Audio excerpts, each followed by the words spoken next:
Good morning, everyone. My name is Mark Peralivas, and that rhymes with For All of Us, and I'm the People's Party candidate for the Guelph riding for the October election. I hope you vote for me. Today I'm going to talk to you again about foreign spending, and foreign policy is on our platform. Link is in the description, as well as everything I talk about. Link is in the description. So this one is foreign policy focusing on security and prosperity of Canadians. And again, I'm only going to speak right now to saving billions of dollars by phasing out development aid and focus Canadian international assistance exclusively on emergency humanitarian action in cases such as health crisis, major conflicts, and natural disasters. I want to show you and give you the tools to look for yourself how much Canada spends outside of Canada. And I'm just going to use a couple of examples from this list, and the link is in the description. As I've said, it's Stand Together for Canada.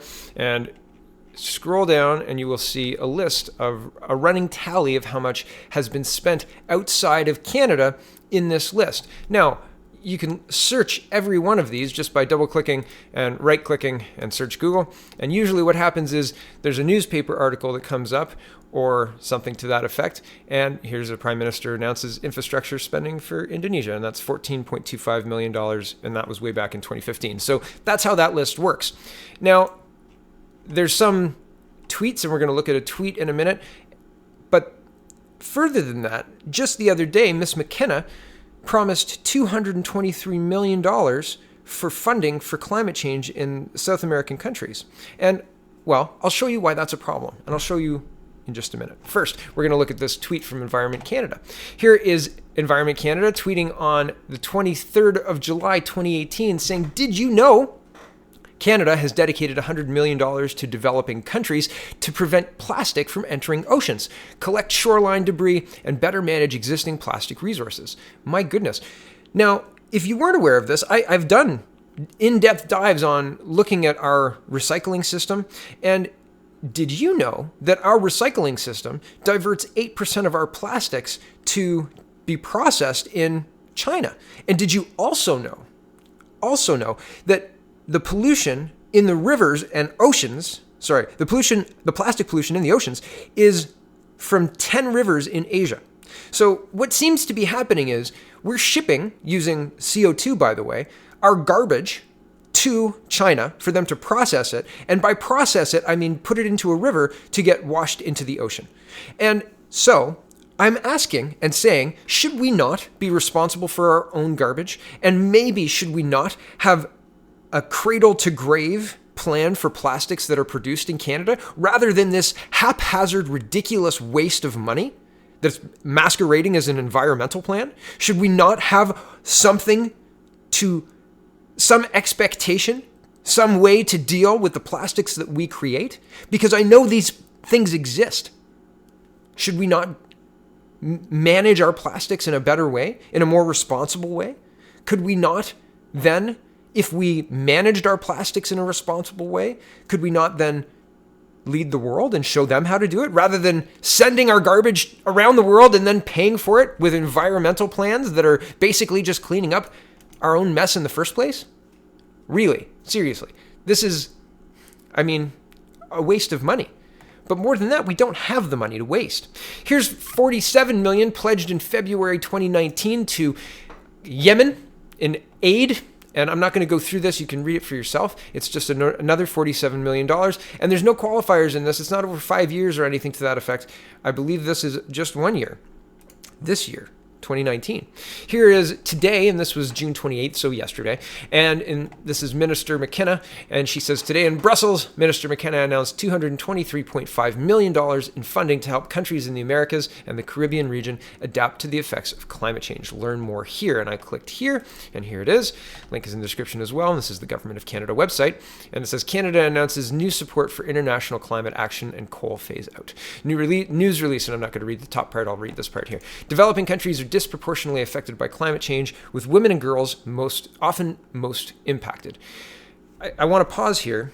I want to ask, why are women and girls most impacted? Why not women and children? If that's the way you want to go with it, are little boys not as affected by this as little girls? A child is a child, right? And with men being the one usually who does hard labor outside, like roofers and garbage men and construction work, et cetera, et cetera, et cetera, et cetera, et cetera, would that not mean that men are more impacted by the effects of climate change? In my opinion, maybe, because women generally work in offices or climate-controlled areas, and if they're not working in offices or climate-controlled areas, they're generally not doing hard labor, right? Like that's the men's work, generally, right? And I'm speaking very generally, but at the same time, in countries that are developing, like Haiti, or have experienced disasters like Haiti, then you've got situations where, I mean, that's been the split forever, right? That's how it works. And so it's interesting to note that they're saying that women and girls are the most impacted, when really, I mean, I don't think that split is backed up by the evidence. Where's your evidence, Ms. McKenna? Where's your evidence on that?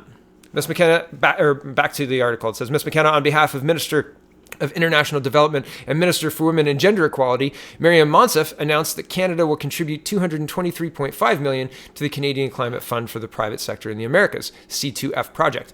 In partnership with the Inter-American Development Bank and IDB Invest, this initiative is the second phase of the C2F project and will help countries in the Americas and the Caribbean region adapt to and migrate the effects of climate change. Again, I don't like the fact that there's no success metrics.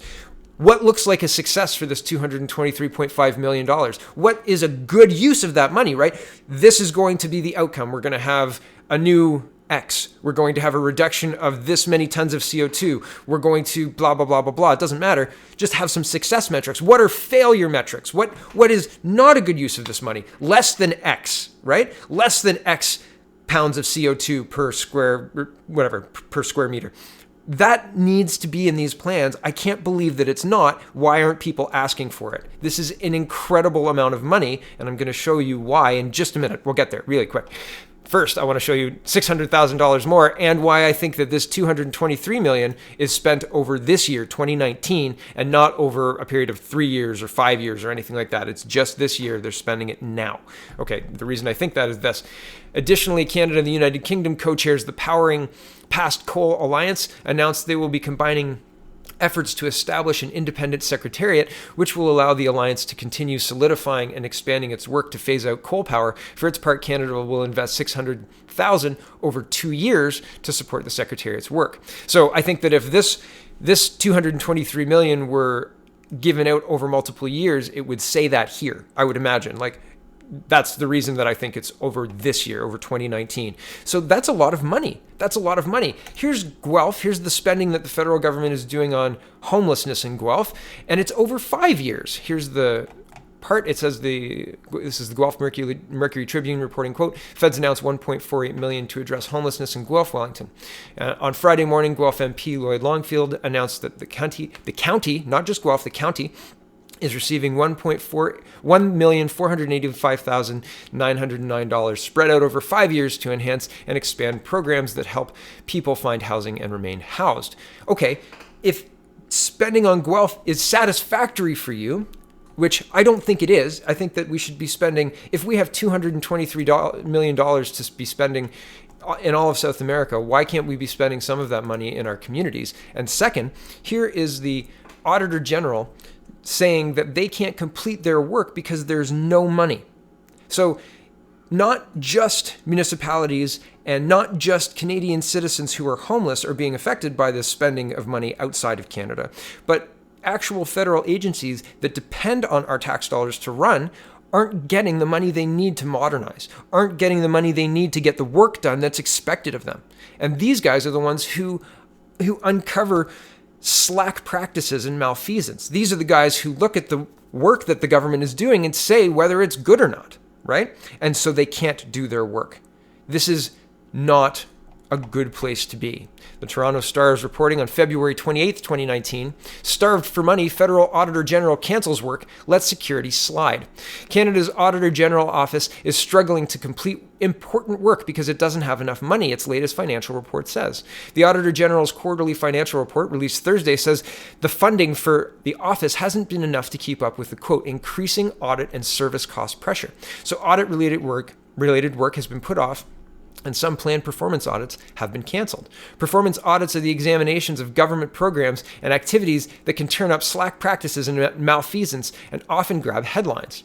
Recent years have seen an increase in work for the Auditor General. The books for Windsor-Detroit Bridge Authority and the Northwest Territories Health and Social Services Authority are some of the new files the office has been dealing with. The Auditor General's Communications Director, Francois Goit, wrote in an email.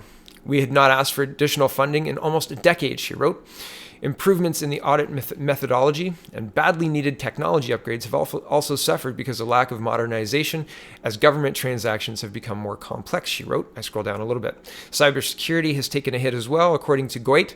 Some of the office's security controls are, quote, not at the level required by Treasury Board, and we have not yet been able to remedy these gaps. Over the last few years, the office has reduced some of the work it does to, quote, keep our number of performance audits up to a level to provide to the Public Accounts Committee," wrote Goit. This is not work that can be deferred for very long."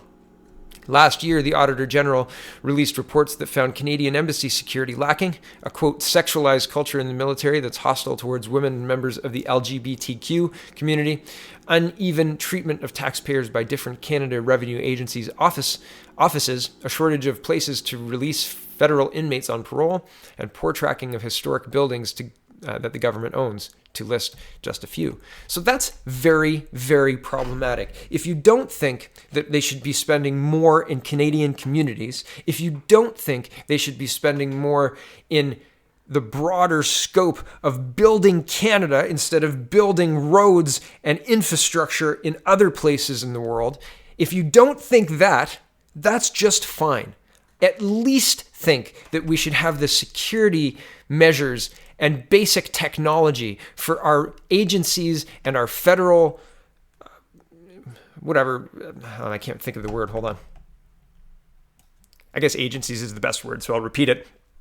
The federal agencies to do their work, then they're not doing their basic job. Their basic job is to keep Canadians able to keep up in the wider world, right? And if we can't even keep the cybersecurity and not have the people who are auditing at the level required by the Treasury Board, that's a huge problem. That's basics. These people should be able to do their job. It is ridiculous that they can't. So, my name is Mark Peralvis. That rhymes with For All of Us. And I'm the People's Party candidate for October, for the federal election. I hope you vote for me. Thanks for watching. Have a wonderful, wonderful Canada Day weekend.